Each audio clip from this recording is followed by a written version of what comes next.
Estamos começando mais uma roda de saberes com o tema Gênero e Sexualidade na Educação. Para mediar a nossa conversa, a professora doutora Eunice Nazarete ficará com a palavra. Muito bem. Para além de falar dessa discussão, trazendo polêmicas, questões polêmicas que têm sido parte da nossa discussão no dia a dia, nós queremos fazer algumas reflexões. Por exemplo, aqui desse grupo que está presente nessa roda de saberes, quantas pessoas trabalham fora? Grande maioria. Quantas pessoas contribuem com as despesas da casa? Grande maioria. Quantas pessoas tem alguém para dividir a tarefa? Mais especificamente, quem tem um homem com quem pode dividir as tarefas da casa? A minoria, né? Então, a gente tem que, para discutir a questão de gênero, sair do senso comum e começar a pensar o que é isso, né? E por que discutir isso na escola? Quando se fala em discutir gênero, o que nós queremos suscitar é uma reflexão do porquê das desigualdades, né? Por que nós vivemos numa sociedade na qual as mulheres elas são tratadas de forma diferente. Para vocês terem ideia, aqui no Brasil, apenas 13% das mulheres ocupam cargos de presidência em empresa. Então, estudar gênero seria discutir por que é essa diferença. Apenas 13% das mulheres ocupam cargos assim. E, se formos considerar mulheres negras, apenas 1% das mulheres negras ocupam cargos importantes em empresa. Vamos considerar outra perspectiva. Desde 1991, aqui no Brasil, as mulheres já têm maior escolaridade do que os homens. No entanto, o salário que as mulheres recebem é 35% menor do que os homens. Essa é uma reflexão que nós precisamos fazer a partir da ótica dos gêneros, dos estudos de gênero. Então, estudar gênero não é trazer para a sala de aula percepções como as que a gente tem visto sendo propagada aí pela mídia, e especialmente em espaços religiosos. Discutir gênero é falar das diferenças que são traçadas e que são determinadas pela condição de sermos mulheres. Outro dado, para vocês ficarem bem preocupadas, tanto quanto eu, dividi uma preocupação, é que, no Brasil, 12 mulheres são assassinadas por dia. Aqui no estado de Minas Gerais, nesse semestre, nós já temos 70 casos de feminicídio. Isso quer dizer o quê, né? O que representa a mulher nessa sociedade? Por que o homem trata a mulher de uma forma tão diferenciada? E por que o homem é tratado também de forma diferenciada? Ao olhar essas diferenças, a gente está falando de gênero. Então, gênero é uma categoria de análise que discute o binarismo, que discute o patriarcado, que discute a falta de igualdade, que discute a falta da diversidade, que não aceita, uma sociedade que não aceita a pluralidade. Os estudos de gênero eles nos remetem muito mais para reflexões de como que a sociedade se organiza e por que ela se baseia numa organização em que o homem tem privilégios em relação à mulher, que constitui a base e a essência dos nossos estudos em gênero. Então, falar em gênero não é levar para o contexto da escola discussões apenas voltadas para a sexualidade. São discussões voltadas para a organização da sociedade e da desigualdade que se estabelece no contexto da escola. Portanto, a primeira pergunta que eu gostaria de fazer a vocês: precisamos estudar gênero na escola? Sim. E por quê? É importante falar da equidade entre os diferentes gêneros, né? A valorização da mulher, as conquistas ao longo do tempo, tudo que se tem para conquistar ainda. É um assunto bastante relevante e deve, sim, ser falado. E você consegue compreender por que essa palavra tem assustado as pessoas na escola? Por que hoje, quando se discute ou se pensa em falar em gênero na escola, fica todo mundo receoso? Você consegue compreender? Na verdade, eu acredito que seja uma falta de informação do que realmente o tema abrange. As pessoas levam para um só dos lados, né? um só dos sentidos, sendo que os sentidos eles são variados. Mas no que se, né, diz respeito a gênero, é mais sobre essa questão de equidade mesmo, que não é o que a gente vivencia, sim uma desigualdade, né? Muito bem. Muito obrigada pela sua contribuição. É essa reflexão que precisamos fazer mesmo. Eu trabalhei no curso de pedagogia durante muitos anos e eu supervisionava estágio. E, durante o tempo que eu supervisionei estágio, num dos encontros lá com as nossas alunas, uma aluna chegou para mim fazendo um relato de uma criança que, todas as vezes que chegava a hora da troca de fralda, a criança chorava. E era um bebê de 6 meses. Eu fiquei preocupada com aquilo, pensei um pouquinho, chamei essa aluna para conversar. Falei, olha, observa porque esse bebê deve estar sendo vítima de abuso sexual. Professora, que isso? Isso é um absurdo. Você está doida? Falei, não, só vou te pedir para observar. Tenta abordar a mãe, verificar quem toma conta dessa criança e tudo mais. Não se passaram 15 dias, a aluna veio ao meu encontro dizendo que a criança estava com doença sexualmente transmissível. Um bebê de 6 meses. A maioria dos casos de abuso sexual com crianças, e vocês devem lidar com isso no contexto da escola, ocorrem por parte de pai, de mãe, de tio, de padrasto, de pessoa muito próxima à criança. Quem tem que tomar conta do corpo da criança é a criança. Se a gente não ensina a sexualidade para a criança, se a gente não ensina as questões de gênero para a criança, essa criança vai continuar sendo vítima de abusos na dimensão que a gente tem. Imagina, 75% dos casos ocorrerem em decorrência de alguém próximo, no contexto da casa. A gente tem visto aí na mídia, nesse último mês, eu acho que eu vi uns 3 casos de crianças que foram estupradas e assassinadas em seguida por tio, por pessoa próxima. Eu fui inspetora aqui numa unidade que acolhia meninos vítimas de abuso sexual da mãe. Então, esse discurso que sexualidade e gênero só pode ser discutido na família, de qual família a gente está falando? É dessa família abusadora que a gente está falando, que vai educar as crianças? Ou a gente tem que dividir essa responsabilidade com a escola? Ou nós dividimos essa responsabilidade com a escola, ou as nossas crianças continuarão vulneráveis, sofrendo, desprotegidas e levando para a vida fora um desastre que não tem reparação. Uma pessoa que é abusada por alguém tão próximo, muito dificilmente essa pessoa terá equilíbrio emocional para continuar a vida, né, de uma forma tranquila, saudável e ter uma convivência social adequada. Portanto, hoje, não a escola vai discutir gênero e sexualidade, não é se ela quiser. Se ela é obrigação. Eu vejo como uma tarefa importantíssima essa discussão, sob pena de estarmos deixando à mercê de uma crise moral na sociedade uma coisa tão importante, né? Nós não podemos abrir mão dessa discussão na escola. E somos nós, professores e professoras, que temos que mostrar para as instâncias políticas e religiosas a importância dessa temática. E, se nós não fizermos isso, nós não estaremos educando, nós não estaremos cuidando, e é essa a nossa tarefa, educar, proteger e cuidar, não é? Então, nós vamos para um breve intervalo e nós voltaremos já já.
segundo bloco da nossa roda de saberes e agora abrimos para algumas questões. Eu sou Ana Afro, pedagoga especializada em gênero e raça, e trago o questionamento para todas e direcionada à professora Eunice, sobre a questão da lei que está para ser votada na nossa Câmara Municipal, aqui em Governador Valadares, a respeito da lei da mordaça, né, para os professores. Eu também estou em sala de aula. Exatamente sobre essa questão de gênero. O que você acha que pode acontecer, mesmo tendo sido rejeitada pelo Supremo Tribunal Federal, essa lei lá para Ipatinga foi, né, derrubada, mas nós sabemos que na primeira semana de novembro entrará em votação na nossa Câmara, e eu acredito que sim, eles vão apreciar e talvez até aprovar. O que deve ser feito pelos educadores? Pergunta difícil não vale, né? Bom, eu acho que concordo com você, acho que, de fato, essa lei tem chance de ser aprovada, porque nós estamos numa cidade cujo pensamento é cartesiano, é conservador, nós temos sido dirigidos, né, por um grupo de pessoas com base num proselitismo religioso desinformado. Então, há chance, sim. Quanto a nós, educadores, a nossa tarefa é fazer o que nós estamos falando aqui, né, porque é importante discutir essa temática. Essa roda de saberes deveria, inclusive, poderia ser, inclusive, feita com os vereadores da cidade.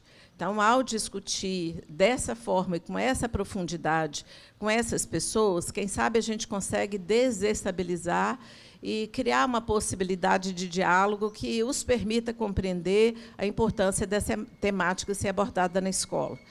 E penso também que, na hipótese de ser aprovada a lei, eu lembro muito da minha mãe, né? A banana, quanto mais se aperta, sai entre os dedos. Quanto mais se proíbe, mais possibilidade de resistência. Então, nós construímos uma trajetória de luta e de resistência, e não é uma lei que vai nos impedir de continuar lutando e resistindo.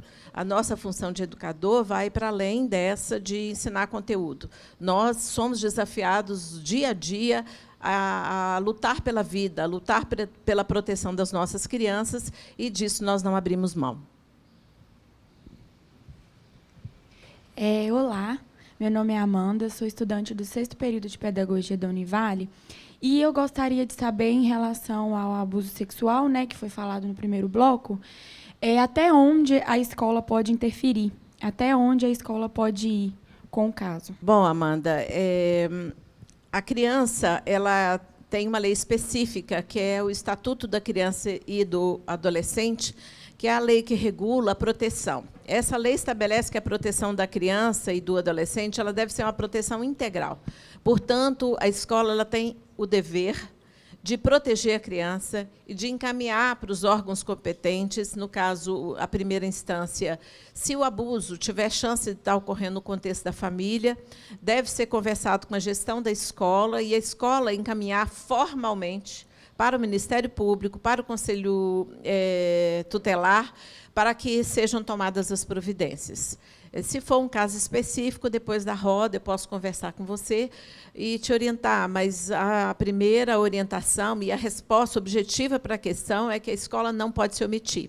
Se a escola se omitir, ela também incorre em crime de responsabilidade, porque é responsabilidade da escola cuidar e proteger e educar as nossas crianças. Nós temos muitos casos, inclusive de crianças portadoras de necessidades especiais, que às vezes não conseguem falar, mas quem está com ela no dia a dia sabe quando essa criança tem chance de estar sendo abusada. E, nesse caso, nós precisamos buscar recursos adequados, né, junto às autoridades, junto a conselhos de psicologia, e encontrar uma solução. Essa criança não pode continuar à mercê dessa situação dramática, e que é muito mais comum do que vocês conseguem supor. Andrea, sou mestranda em Gestão Integrada do Território pela Univale. Eu gostaria de trazer algumas considerações em relação a um aspecto que você já colocou no primeiro bloco, sobre esta temática também ser abordada entre a escola e a família. A escola, educador, precisa, né, de ampliar esses horizontes em relação a essa temática. E eu penso também que, em relação à escola e família, exista um certo receio, um certo limite da gente abrir também essa experiência da roda de conversa, de saberes, com os pais, com a família, para discutir a temática, uma vez que tem proliferado ali um monte de ideias pouco assertivas em relação a estudos de gênero e possibilitado uma grande confusão, né? Portanto, na sua experiência, também na sua especialização em pesquisas sobre o assunto, o que você poderia considerar de passos que a escola poderia dar nesse sentido com a família? Muito bem, Andréia. Eu penso que existe o risco. Todas as vezes que nós falamos, a gente oferece ao outro a possibilidade de discordar daquilo que nós fazemos, inclusive como pesquisador. Como pesquisador, você faz uma pesquisa e aquele resultado pode agradar e não agradar. Mas a pesquisa ela não se presta a isso, né, a agradar ou desagradar. Ela apresenta um resultado e cada um fará dele o que melhor lhe convier. A mesma lógica, eu penso que se aplica à discussão com a família. A escola ela tem um dever formativo. E a escola ela compartilha, segundo a Lei de Diretrizes e Bases, com a família e o Estado, o dever de educar. Portanto, nós precisamos abrir essa discussão de uma forma tranquila, serena, sem nos preocupar muito se aquilo que nós vamos falar vai abrir discussão, discordância. É possível que abra, e, se abrir, tudo bem. O que nós não podemos fazer é deixar de falar. Conforme a gente apresentou no primeiro bloco, nós temos fundamentos mais que científicos, né, mais que constatáveis, de que a situação ela é uma situação dramática. Nós não podemos nos omitir, nós não podemos nos calar, nós não podemos deixar de falar dessa temática.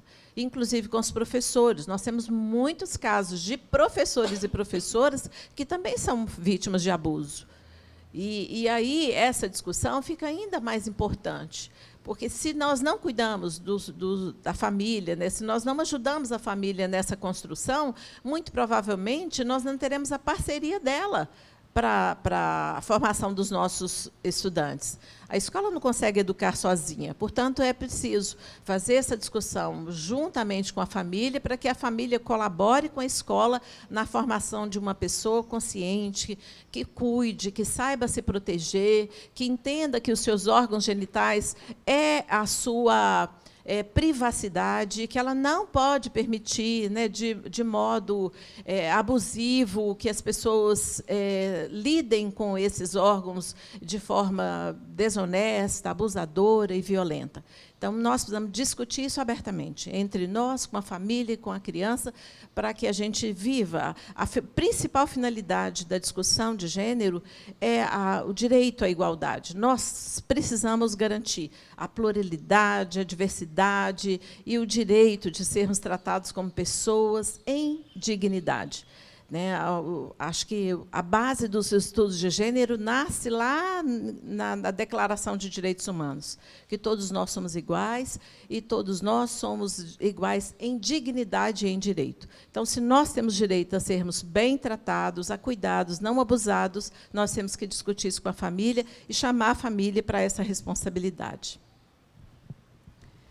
Meu nome é Carla, sou professora do curso de Pedagogia da Univale. Nós estamos percebendo aqui nessa discussão como a questão de gênero ela perpassa vários campos, né, da área social, da política, da educação, da área jurídica, da saúde. Então, a importância de nós debatermos esse assunto. Gostaria, só para encerrar, Eunice, que você colocasse para nós uma questão que, às vezes, é muito clara quando estamos no ambiente escolar, e que, às vezes, ela vai se transformando como algo natural, que a gente vai reproduzindo sem pensar nessas questões. Por exemplo, a divisão de brincadeiras de menino, de menina, de menino que veste azul, de menina que veste rosa. Gostaria só que você colocasse como a escola e os educadores precisam compreender essa temática para continuarem a não reproduzir essas práticas.